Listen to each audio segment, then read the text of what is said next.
Good evening, dear fellow Singaporeans and voters of Yishun GRC. I am Gurmit Singh, candidate for Yishun GRC.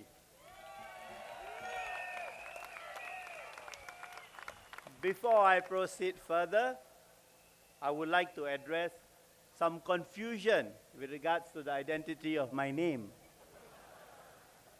But for this, I will rely on some Hokkien language. Why mia si Gurmit Singh? Wa si Pua Chu Kang Ho. I Kong is best in Singapore, JB and also Batam. Wa esai Yishun GRC ho enough liao ho. Thank you.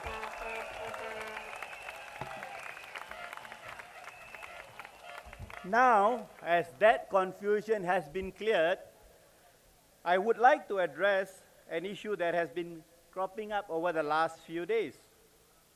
This rather disturbing question has been asked of us, whether our team of newbies in the political arena, are we intimidated by the fact that we are up against a heavyweight minister?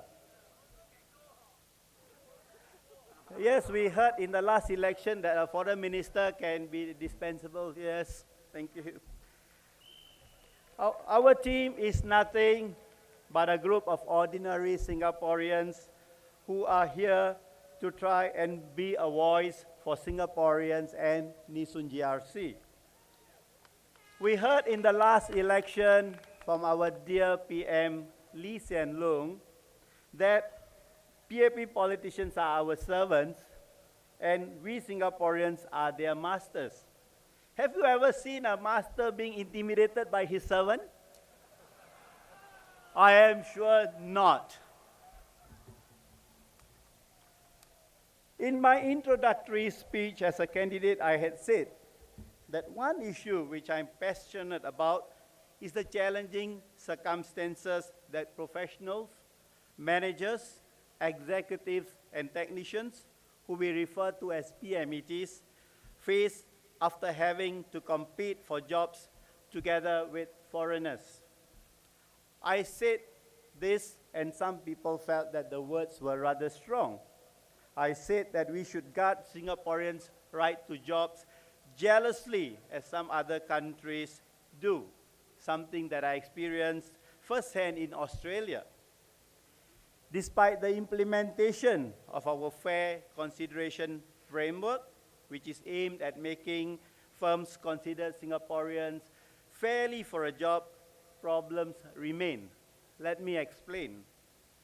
I am admitted as a barrister and solicitor in Queensland, New South Wales, Western Australia, and Northern Territory of Australia, including Auckland in New Zealand.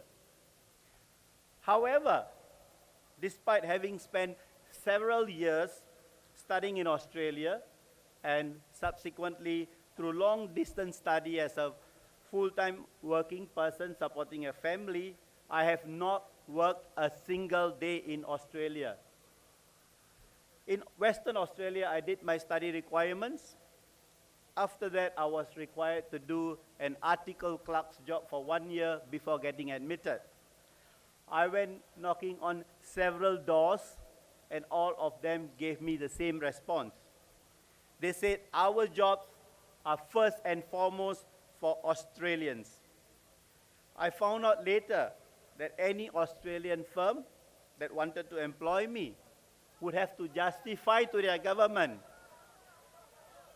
to justify to their government that I did not displace an Australian for the job. And they found it very difficult to do. Soon after I finished my study requirements, I came back to Singapore to see a starkly, completely different picture.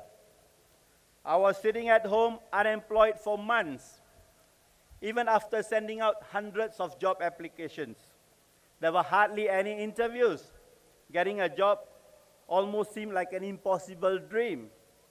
It was even more disheartening to open the newspapers and see our politicians telling us that we were unemployed because we were not working hard enough and we were choosy about our jobs. We are living in a land of opportunity. Why are there still so many unemployed PMETs in Singapore? That's a question we would like to pose to the government. Why are so many of our PMETs driving taxis? There was much fanfare when the Fair Consideration Framework was launched. The government patted itself on the back, and then Acting Minister Tan Chuan Jin said it was the first step to a broader effort to ensure that good jobs continue to be created for Singaporeans. Yet, when all was said and done, my fellow Singaporeans, let us not forget who opened the floodgates in the first place. If the government wants to take credit for reversing its policies now, it must also take responsibility for creating those problems in the first place.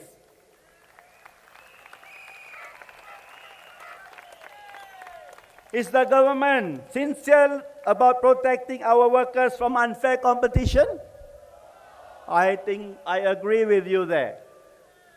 What difference does it make to a Singaporean sitting at home, unemployed with a family to feed, when you tell him that Singapore's economy is racing forward in leaps and bounds thanks to the government? Because it wants to attract businesses through lower manpower costs. What does it mean to the person sitting at home unemployed with a family looking towards him for their daily needs? To him, it means nothing. Today, having a stable job which pays sufficiently well gives Singaporeans the confidence and the ability to provide for their families. The government will tell you, don't be choosy.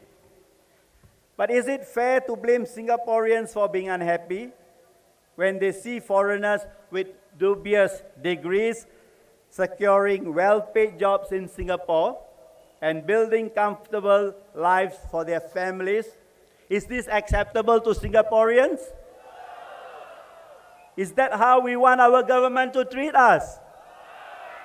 I say no to my fellow Singaporeans.